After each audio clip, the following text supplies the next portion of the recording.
reading all my life. I got that love from my parents, I believe. They always said that they were never blessed to have the education they would like to have had, so they had to teach themselves. And when they grew up back in the day, they wouldn't have had internet or anything like that, and neither did I when I was growing up. So our source of finding out about the wider world was books. I was lucky to grow up in a house surrounded by books and surrounded by people who loved reading. They read everything. And as soon as I was old enough, at around age 4, I joined the public library in Port Antonio. And we moved around as a family. So whenever we moved to a new town, the first thing I would do is join the local library. I joined the library in St. Anne's Bay. I joined the library in Mandeville. And when the Mandeville library moved, I moved with it from up in the square down to where it is now on Hargreaves Avenue. When we moved to Christiana, I joined the Christiana library. So books and reading have always been a big part of my life. I'm always reminded by a little primary school down in Clarendon that I would drive past at least once per week.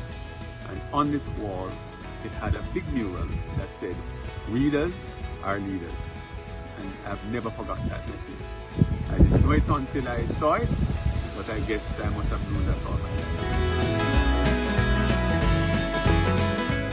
Today, I'll be reading from A Different Me, Better You by the Jamaican writer Janet Morrison.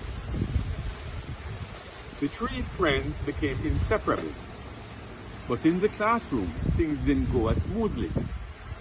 The children are divided into groups for certain activities, such as tidying up the classroom after school. Kyle's group had boys in it who were always causing trouble. One afternoon, they turned their attention to Kyle. "Yo, bobblehead," shouts AJ, a big youth who looks like he belongs in 8th grade. Kyle pretends not to hear. Are they crazy, he thinks? I'm not answering to that. AJ approaches Kyle and rudely drops a stack of books in his lap. They hurt, but Kyle doesn't move an inch. "Fool," says AJ, "a human trolley. Now we don't have to carry anything." Kyle can't move the heavy books with his weak hands and can only watch as AJ piles more things in his wheelchair. Kyle looks AJ in the eye, deliberately holding his gaze. "You finish?" he says. "Yeah," says AJ, daring Kyle to complain about it. But Kyle isn't about to make AJ bait him up. He rolls over to the cupboards where the books are to be packed at the back of the classroom, and AJ and his cronies follow with big grins. Their lives just got a lot easier. The next day, as Kyle, Michaela, and Jomi are in their usual spot under a mango tree, one of AJ's crew passes and deliberately bumps into Kyle's chair. Before anyone else can think to react, Kyle puts his chair on high speed and aims it straight at the boy's back. Before you know it, the boys sprawl on the ground.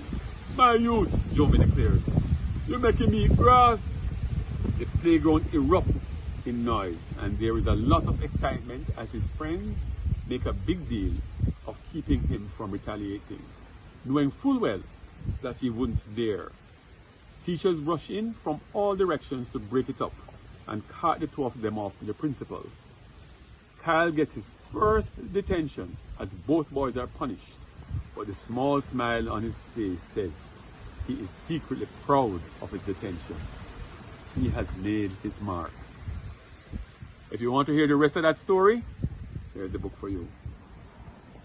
Reading is a pleasure. Readers are leaders. Thank you.